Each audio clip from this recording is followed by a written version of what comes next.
వెండితెర డార్లింగ్ 'ప్రభాస్' ఎవరిని నొప్పించకుండా వ్యవహరించడం అతడి స్టైల్. దీనితో అతన్ని అభిమానించే నిర్మాతలే ఎక్కువ మంది ఉంటారు కానీ 'ప్రభాస్‌పై' నెగెటివ్ కామెంట్స్ చేసే నిర్మాతలు ఎక్కడా కనిపించరు.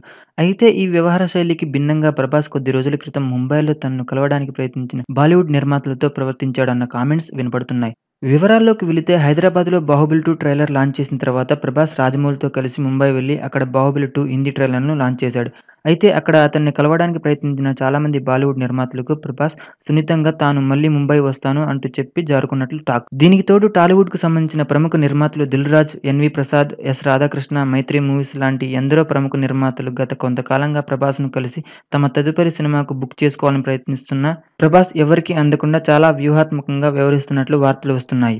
ఫిల్మ్ నగర్‌లో వినపడుతున్న వార్తల ప్రకారం 'ప్రభాస్' తనపై కనీసం 100 కోట్ల పైన పెట్టుబడి పెట్టగల నిర్మాతల గురించి అన్వేషణ చేస్తున్నట్లు టాక్. ప్రస్తుతం సుజిత్ దర్శకత్వంలో 'ప్రభాస్' నటిస్తున్న సినిమాను నిర్మిస్తున్న యూవీ క్రియేషన్స్ ఈ మూవీపై దాదాపు 150 కోట్ల ఖర్చు పెడుతుంది అన్న వార్తలు వినిపిస్తున్నాయి.